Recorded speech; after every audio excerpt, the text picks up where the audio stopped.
주제표와 우리 회복 캠페인 우리 같이 하겠습니다. 같이 시작. 주여 이제 회복하게 하소서. 예배를 회복하겠습니다. 기도를 회복하겠습니다. 사랑을 회복하겠습니다. 가정을 회복하겠습니다. 사명을 회복하겠습니다. 아멘. 요한복음 14장 26절 말씀입니다. 우리 세 번 같이 읽겠습니다. 시작. 보혜사 곧 아버지께서 내 이름으로 보내실 성령 그가 너에게 모든 것을 가르치고 내가 너에게 말한 모든 것을 생각나게 하리라. 보혜사 곧 아버지께서 내 이름으로 보내실 성령 그가 너에게 모든 것을 가르치고 내가 너에게 말한 모든 것을 생각나게 하리라. 보혜사 곧 아버지께서 내 이름으로 보내실 성령 그가 너에게 모든 것을 가르치고 내가 너에게 말한 모든 것을 생각나게 하리라. 아멘. 하나님께서 오늘 우리에게 주시는 말씀은 잠언 14장 1절에서 19절까지 말씀입니다. 오늘 본문을 통해서 집을 세우는 인생 이런 제목으로 말씀의 은혜를 같이 나누겠습니다.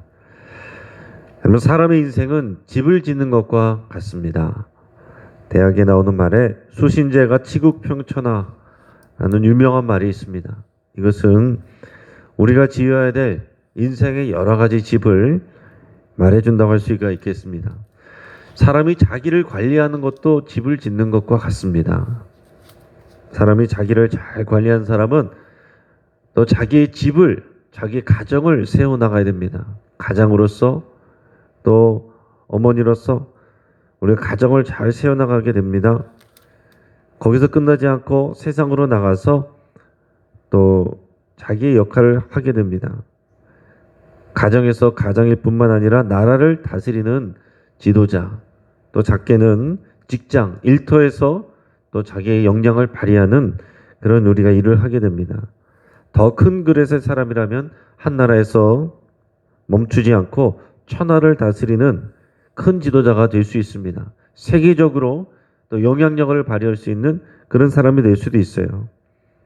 그래서 우리가 자기 자신이라는 이 집을 잘 세우지 못한 사람이 가정이라는 집을 세울 수가 없고 가정이라는 집을 잘 세울 수가 없는 사람이 한 나라의 집을 세우기가 어렵고 한 나라를 세우지 못하는 사람이 세계를 또한 천하를 다스릴 수가 없는 것입니다.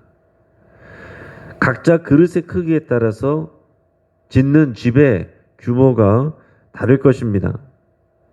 이렇게 세상은 한 사람이 짓는 집의 크기를 따라서 그 사람을 판단하게 됩니다. 하지만 예수님은 집의 크기가 아니라 또 집의 재질이 아니라 그 집의 토대를 더 중요하게 여기십니다. 마태복음 7장에서 예수님은 예수님의 말씀을 듣고 순종하는 자는 반석 위에 세운 집과 같다 그랬습니다. 예수님의 말씀을 들었지만은 그 말씀을 순종하지 않는 자는 집을 짓되 모래 위에 세운 집과 같다 그랬습니다.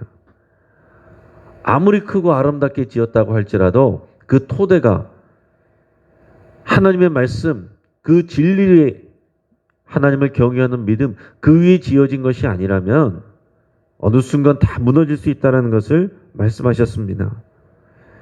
하나님을 경외하는 지식과 주의 말씀에 순종하는 것, 이 귀한 믿음이 우리 삶의 토대가 될 때 그 위에 우리가 건강하고 아름다운 집을 지을 수가 있게 되는 것입니다. 오늘 본문을 통해서 우리가 집을 지우는, 집을 세워가는 인생에 대해서 우리 깊이 생각할 수 있길 바랍니다. 자, 먼저는 무엇이 중요한가 하는 것을 우리가 생각해야 돼요.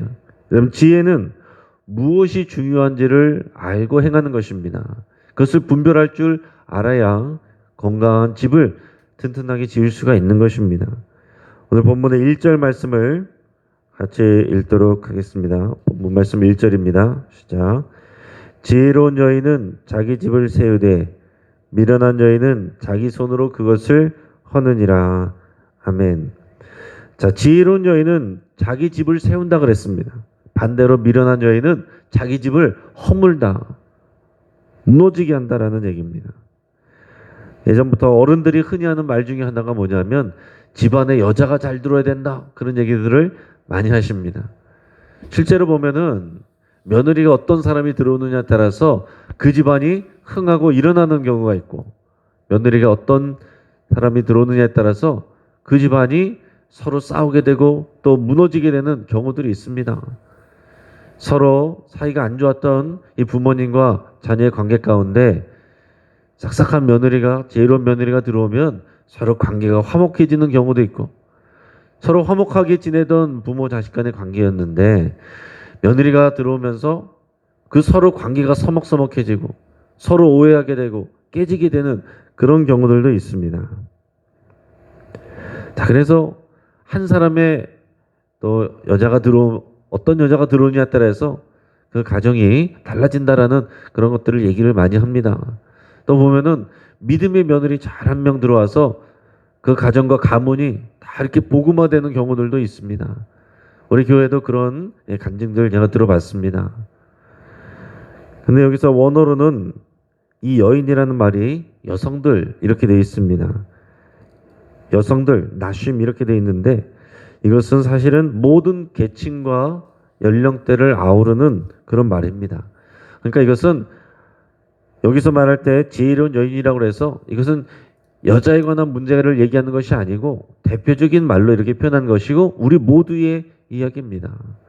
그러니까 우리가 어떻게 하느냐에 따라서 우리가 집을 세워갈 수도 있고 집을 무너지게 할 수도 있다라는 것입니다. 어느 공동체나 마찬가지예요. 어느 공동체나 세워가는 일은 다 같이 해야 됩니다. 세워가는 일은 다 같이 힘을 쏟고 그래야 집을 간신히 세울 수가 있지만 여러분, 무너지게 하고 깨지게 하는 것은 한 사람이면 족합니다. 가정이 깨지는 거, 가문이 무너지게 하는 거 한 사람이면 충분하고, 교회든지 직장이든지 이 공동체가 깨지고 무너지게 하는 거 한 사람이면 족합니다. 나라를 망하게 하는 것도 한 사람이면 충분합니다.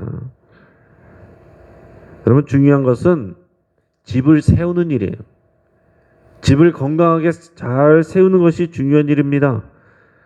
그 한 사람의 능력이나 재주나 말솜씨, 재력 이런 게 문제가 아니라 그 사람으로 인해서 집이 건강하게 세워지느냐, 그 열매가 있느냐, 그게 중요하다는 얘기입니다.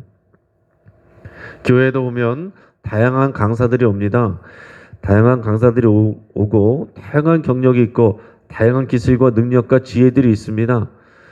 그러나 여러 강사들이 올 때 또 제가 중요하게 여기면서 보는 것은 뭐냐면 그 강사가 방문한 교회에 대해서 어떤 관점을 가지고 말하는가예요.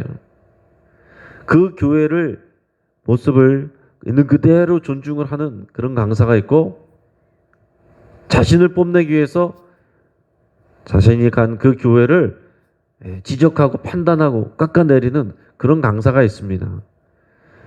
아무리 어떤 능력과 지혜가 있다고 할지라도 그 강사의 말을 통해서 그 교회 공동체가 새로운 힘을 얻고 능력을 얻고 교회가 더 건강하게 세워져가는 열매를 맺으면 좋은 강사입니다.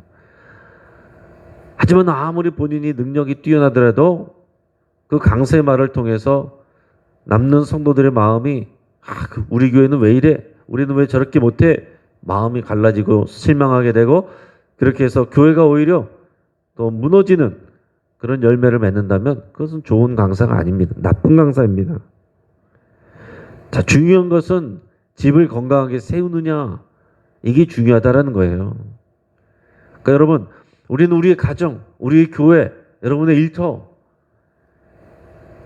이 집을 어떻게 세워가느냐, 집을 건강하게 세워지게 하느냐, 여기에 관심을 가지셔야 됩니다. 우리 4절 말씀 같이 읽겠습니다. 자, 시작. 소가 없으면 구유는 깨끗하려니와 소의 힘으로 얻는 것이 많으니라. 아멘. 자, 이 말씀도 결국 뭡니까? 본질이 중요하다는 거예요. 지혜는 본질을 추구하는 것입니다. 그것을 구별할 줄 아는 게 지혜예요. 소가 있고 구유가 있습니다. 소가 본질입니까? 구유가 본질입니까? 소가 본질이죠. 구유는 소를 위해서 만든 거잖아요. 자, 근데 여기서처럼 아니 그 집 주인이 소 구유를 깨끗하게 한다고 소를 없앤다고 하면은 이게 맞는 얘기가 되겠습니까? 소가 중요한 것이지 구유가 중요한 게 아니다라는 거예요. 그러니까 소에게 집중을 해야지 구유를 깨끗하게 하는 일에 집중을 하면 안 된다라는 거예요. 구유에 집중을 하면은 소는 귀찮은 존재가 되는 것입니다. 아우, 이 소만 없으면 구유가 깨끗할 텐데 맨날 지저분해. 이렇게 되는 거 아니에요. 예수님과 바리새인들의 싸움도 모두 이런 본질에 대한 싸움이었습니다. 바리새인들이 세우는 집은 본질 위에 세운 집이 아니었어요. 그들의 기득권, 그들의 자존심, 그들의 율법적인 지식, 그 위에 세워진 집이었습니다. 그들을 예수님은 회칠한 무덤이라고 그랬어요. 예수님은 하나님을 사랑하는 것과 또 그 하나님의 사랑으로 사람들을 귀하게 여기고 소중히 여기는 이 신앙의 본질 위에 집을 세우려고 하셨습니다. 그래서 항상 부딪히셨어요. 자, 예수님이 소가 중요하다고 말하고 있다고 한다면 바리새인들은 구유에 관심을 갖고 있다라는 얘기예요. 그 대표적인 내용들이 안식일 논쟁, 또 정결 논쟁 이런 것입니다. 예수님은 항상 말씀하시는 거예요. 뭐가 중요한 거냐? 안식일이 사람을 위해서 있는 거냐? 사람이 안식일을 위해서 있는 거냐? 그런 말씀을 늘 하신 것입니다. 여러분, 교회에서도 마찬가지입니다. 교회마다 다음 세대가 다 중요하다고 얘기하고 새가족 중요하다고 다 얘기하는데 그들로 인해서 재정이 들어갑니다. 그들에게 맞춰주려면 여러 가지 피곤한 일들을 감당을 해야 됩니다. 그런데 그런 것들을 귀찮아한다면 소보다 구유를 중요하게 여기는 그런 모습이 된다라는 거예요. 그러니까 여러분, 하나님의 마음은 어디 있겠습니까? 사람에게 있고 다음 세대가 하나님의 말씀 가운데 자라가는 것이고 또 새로운 가족들이 또 늘어가는 것이고 그런 사람들이 교회에서 잘 적응하게 하는 것인데 우리가 그런 부분에 대해서 관심을 갖지 않고 구유를 관리하는 일에 재정을 아끼고 그리고 내가 하던 일을 편하게 내가 더 편한 것에 관심을 갖는 구유를 깨끗하게 관리하는 것에 방점을 둔다면 미련한 일이다라는 얘기입니다. 구유를 관리하는 것에 초점을 두는 것이고 본질을 놓치게 되는 것이고 결국에는 그것은 집을 세우는 것이 아니라 집을 무너지게 하는 것이다 라는 얘기죠. 지혜는 본질을 추구하는 것입니다. 하나님의 본질의 중심은 사람에게 있습니다. 또한 사람은 미래에 대한 미래를 세워갈 그 사람들을 소중히 여기는 것입니다. 자, 두 번째는 집을 세우는 인생에서 중요한 것은 쉽게 흔들리지 말라라고 하는 교훈입니다. 그러면 지혜는 분별하는 것이고 중요하지 않은 일에 쉽게 흔들리지 않는 것, 이게 지혜로운 인생이에요. 반대로 미련한 것은 무엇입니까? 중요한 게 아닌데 쉽게 흔들리는 것, 상처받는 것, 이게 미련한 일입니다. 오늘 12절 말씀을 같이 한번 읽어보겠습니다. 자, 시작. 어떤 길은 사람이 보기에 바르나 필경은 사망의 길이니라. 아멘. 여러분, 지혜는 보이는 것에 속지 않는 것입니다. 사람은 보는 것을 믿게 돼 있어요. 그러나 보이지 않는 것을 믿는 것이 그리스도인들의 신앙의 본질이에요. 이 땅에는 보기에는 바르게 보이고 보기에는 좋아 보이지만 그 끝은 사망의 길들이 있습니다. 이단과 사이비의 이런 거짓 교리들이 그런 것이고요. 또한 세상의 많은 지식들이 여러 가지 좋은 가치와 덕목을 얘기하지만 그 중심에 예수님이 없으면, 예수님을 거부하면 그 끝은 사망이 되는 것입니다. 이런 사망의 길들이 항상 부정하고 나쁜 것을 얘기하는 게 아닙니다. 사랑을 얘기하고 인권을 얘기하고 평등을 얘기하고 다 그런 거예요. 그렇지만 그 안에서 하나님의 창조 질서를 부정하고 또 예수 그리스도를 부정하는 것, 이 모든 것은 사망의 길들이 되는 것입니다. 지혜를 따르는 것은 세상에서 진부해 보이고 편협해 보일 수 있습니다. 오직 예수 그리스도를 통해서 구원을 받는다는 이 성경의 진리가 오직 유일하신 여호와 하나님을 마음과 뜻과 힘을 다해서 살아가는 것과 오직 예수 그리스도만이 그 하나님께로 가는 길이라는 것을 우리가 믿고 선포하는 것, 이 땅에서는 편협한 일이 되는 것이에요. 그래서 사람들은 이 진리를 싫어합니다. 이 진리를 공격해요. 이것만 빼면 다른 것들은 수용할 수 있다, 이렇게 얘기를 합니다. 알맹이를 빼면 그러나 아무것도 없게 되는 것입니다. 이게 참 우리가 중요하게 여겨야 되고 조심해야 될 부분이에요. 우리가 세상과 소통을 해야 되고 우리가 타종교하고도 소통할 수도 있습니다. 그러나 본질을 놓치면 아무것도 아니다라는 거죠. 그 본질은 유일하신 하나님을 사랑하는 것이고, 그리고 그 하나님께로 가는 그것은 오직 예수 그리스도 한 분밖에 없다. 여러분, 이것입니다. 오늘 15절 말씀을 더 이어서 읽도록 하겠습니다. 자, 시작. 어리석은 자는 온갖 말을 믿으나 슬기로운 자는 자기의 행동을 삼가느니라. 아멘. 지혜가 없는 사람은요, 남의 말에 쉽게 흔들리는 사람입니다. 스펄전 목사님의 말대로 그리스도인은 한 손에는 성경을, 한 손에는 신문을 들어야 됩니다. 그게 뭐냐면은 성경만 읽는다고 해서 내 세상을 알 수가 없는 것이고, 세상만 한다고 해서 하나님의 말씀을 알 수가 없는 거예요. 그러니까 그리스도인은 하나님의 말씀을 알아야 되고 또 세상을 알아야 됩니다. 그래서 한 손에는 성경을, 한 손에는 신문을 들어야 된다. 스펄전 목사님이 그런 얘기를 했는데, 이 얘기는 우리가 알아야 되는 것은 성경 50%, 세상의 일들 50% 이게 아닙니다. 성경이 100%예요. 하나님의 말씀과 진리로 100% 우리가 세상을 볼 수 있어야 돼요.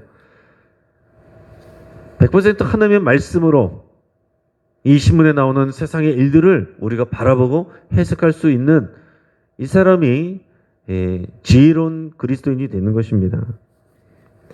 여러분, TV와 언론에서 말하는 것을 그대로 다 믿지 마시길 바랍니다. TV와 언론에서는 결국에는 정치를 따라가게 돼 있고 돈을 따라가게 돼 있습니다. 지식인들과 전문가들이 한 말이라고 해서 그것을 진리처럼 여기지 마시길 바랍니다. 우리가 많은 유익이 있지만, 명답이 될 수 있지만 정답은 아니라는 거. 정답은 오직 예수 그리스도에게 있습니다. 여러분, 우리는 하나님의 지혜로 그 많은 말들과 지식들을 분별할 수 있어야 돼요. 로마서 12장 2절에서 너희는 이 세대를 본받지 말고 오직 마음을 새롭게 함으로 변화를 받아 하나님의 선하시고 기뻐하시고 온전하신 뜻이 무엇인지 분별하도록 하라. 여러분, 이것이 복음의 실제적인 적용의 처음입니다. 분별할 줄 알아야 되는 거예요. 이 로마서에서 그 앞부분에 복음이 무엇인지 쫙 설명을 한 다음에 그 적용의 처음이 세상을 분별하라는 거예요. 하나님의 진리, 하나님의 복음이 무엇인지, 그렇지 않고 세상의 패턴, 세상이 하고자 하는 것들이 무엇인지 분별을 해서 그 세상 속에서 세상이 말한다고 해서, 전문가들이 말한다고 해서 다 쫓아가고 좋아해야 될 것이 아니라 그 가운데서 하나님의 선하신 뜻이, 하나님의 기뻐하시는 뜻이 무엇인지, 올바른 뜻이 무엇인지 분별하라고 말하시는 거예요. 그 분별할 수 있는 것이 지혜입니다. 정말로 중요한 것이 무엇인지, 세상의 말과 하나님의 말씀이 무엇인지, 뭐가 다른지 이거를 분별할 수 있는 것입니다. 사람들은 그런 얘기들 하다가 세상에서도 인생 뭐 있어? 한바탕 놀다 가는 거지. 멋있는 것처럼 보이지만 큰일 나는 얘기입니다. 한바탕 잘 놀다 갔다 호인처럼 보이지만 그 다음에 하나님의 심판이 있다는 그것을 모르는 거예요. 큰일 나는 일입니다. 어차피 썩어져 없어질 몸뚱이 마음대로 즐기자. 젊은이들이 이렇게 얘기하지만 큰일 나는 것입니다. 우리 몸은 성령의 전이에요. 여러분, 이런 하나님의 말씀과 이 세상의 말을 잘 분별할 수 있어야 돼요. 교회를 다니지만은 세상의 말을 하고 세상이 가르치는 여러분 가치관을 따라가는 사람들이 많이 있습니다. 그냥 교회 다녀서 되는 게 아니고 하나님의 말씀이 나의 가치관이 되고 나의 삶이 되는 게 그게 중요한 것입니다. 여러분 대인관계에서도 마찬가지입니다. 우리는 우리 입에 파수꾼을 세워야 되고 더 나아가서는 우리 귀에도 파수꾼을 세워야 됩니다. 들리는 대로 다 들어서는 안 되는 거예요. 특히 여러분 누군가 어떤 얘기를 들을 때 누군가 3자를 통해서 듣는 얘기는 그 말을 100%로 들어서는 안 됩니다. 누군가 다른 사람의 얘기를 전달했을 때 그 말을 절대로 100%로 들어서는 안 된다는 얘기예요. 그 말만 듣고서 여러분 판단하시거나 어떤 감정을 느끼시거나 행동하시면 항상 실수한다라는 것입니다. 많이 봐야 50%만 믿으세요. 50%만 받아들이는 거예요. 저 사람이 한 말은 50%. 나머지 50%는 누구에게 들어야 됩니까? 당사자에게 들어봐야 되는 거죠. 항상 양쪽의 얘기를 들어봐야 그것을 다 알 수가 있습니다. 전달하는 사람은 언제든지 자신에게 유리한 것만 얘기하고 자신에게 불리한 것은 얘기를 안 하게 돼 있어요. 얘기를 안 했다고 해서 본인은 거짓말이라고 생각은 안 하죠. 자기 입장에서 유리한 것만 얘기하게 되는 것입니다. 그렇기 때문에 누군가를 통해서 다른 사람의 말을 들으면 항상 50%만 듣고 나머지 50%는 다를 수 있다는 것을 염두에 두셔야 된다는 거예요. 다른 사람의 말을 듣고서 또 다른 사람을 판단하고 평가하고 화를 내고 상처받고 이게 미련한 일이에요. 더군다나 객관적인 증거도 없이 돌고 돌아다니는 소문, 그렇다더라. 객관적인 확인 없이 돌아다니는 이 소문은 절대로 따라가서는 안 됩니다. 정말 미련한 일이에요. 요즘에는 이 카톡방이 있어가지고 출처 불분명한 이런 얘기들이 너무나도 많이 돕니다. 그러니까 여러분 정보가 빠른 게 중요한 게 아니고 이제는 정보의 홍수 시대이기 때문에 정보의 출처가 어딘지 누가 얘기하는 건지 이것을 분별하는 게 중요한 것입니다. 공동체 안에서는 마찬가지예요. 사람들의 말로 전달되는 것은 조금만 돌면 몇 바퀴만 돌면 몇 사람만 거치면 내용이 정말 다르게 됩니다. 처음에는 그런지도 모르겠다라는 것이 전달되면은 그게 벌써 결정이 됐대. 이미 그렇게 됐대. 이렇게 되는 경우가 너무나도 많아요. 그래서 정말 중요한 것은 교회 안에서 들리는 얘기들은 반드시 확인을 해야 됩니다. 그리고 교회의 어떤 정책이나 방향에 관한 것들은 반드시 여러분들께서 구역장이나 교구장이나 목회자에게 확인을 하시길 바랍니다. 확인되지 않은 얘기를 가지고서 그것을 자꾸 얘기를 퍼뜨리면 내가 그러면 헛소문의 진원지가 되는 거예요. 감정이 객관적인 사실을 앞서지 않도록 하시고 또한 진리를 앞서지 않도록 하시길 바랍니다. 그게 지혜로운 사람입니다. 우리 17절 말씀을 같이 읽겠습니다. 시작. 노하기를 속히 하는 자는 어리석은 일을 행하고 악한 계교를 꾀하는 자는 미움을 받느니라. 지혜 없는 사람은 노하기를 빨리 합니다. 빨리 화를 내요. 남의 말을 듣고 그 진위 여부를 확인하지도 않고서 화부터 나는 거예요. 혼자서 속상해하고 혼자서 상처를 받는 거예요. 우리는 귀에 거름망이 있어야 됩니다. 빨리 화를 내고 뒤끝이 없는 사람은 자기 건강에는 좋지만 다른 사람을 상처 주는 것이죠. 반대로 화는 내지 않지만 속으로 끙끙 앓는 사람, 확인이 안 된 건데 확인도 안 하면서 속으로 그것 때문에 끙끙 앓는 사람은 자기 자신을 힘들게 해요. 자기 자신의 마음에 상처를 만들어가고 그 마음 때문에 오히려 몸도 연약해질 수 있는 것입니다. 화가 나는 말과 소식을 들었을 때 그때 마음을 가라앉히고 먼저 이렇게 속으로 말할 수 있기를 바랍니다. 한번 따라 보겠습니다. 그럴 만한 이유가 있었겠지. 한쪽 말만 들어서는 알 수가 없지.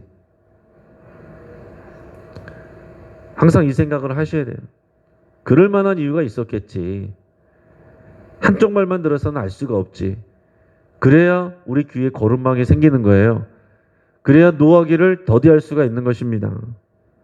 여러분, 돌아다니는 소문과 누군가에게 제3자에게 전달받은 내용, 여기에 즉각적으로 반응하지 마시고 진위 여부를 잘 확인할 수 있길 바랍니다. 그리고 나서 감정 표현을 해도 늦지 않습니다. 지혜는 결국에는 신중하게 판단하는 거예요. 한 박자 느리게 감정을 표현하는 것입니다. 경솔한 말과 행동을 피해야 지혜의 집을 튼튼하게 세워갈 수 있습니다. 모두가 우리 진리와 지혜 위에서 인생의 집을 아름답고 튼튼하게 세워가는 인생 되시기를 주의 이름으로 축복합니다.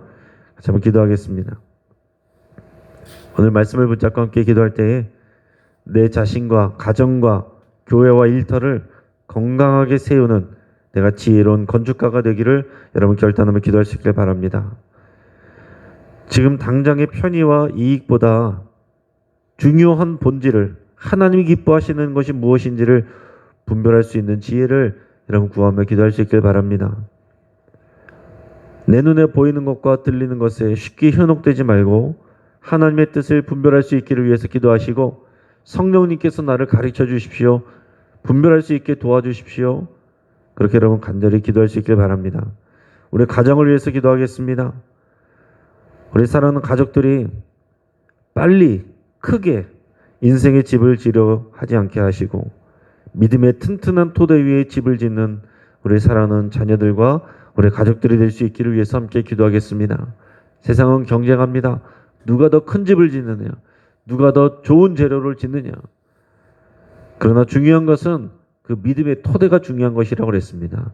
우리 사랑하는 가족들이 모래 위에 세운 집과 같이 되지 않도록 여러분 위해서 같이 간절히 기도할 수 있길 바랍니다.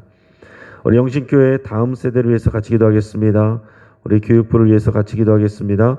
우리 예랑 영유치부, 또 예꿈 어린이부, YTN 청소년부, 와이어스 청년부, 또 상공사공부, 우리 다음 세대들이 믿음으로 세워질 수 있도록 우리 어른 세대들이 정말 믿음 안에서 여기까지 잘 세우셨는데 거기서 추억으로 끝나면 안 되고 이것이 오늘의 일이 되고 내일의 또한 일이 되어야 되겠습니다.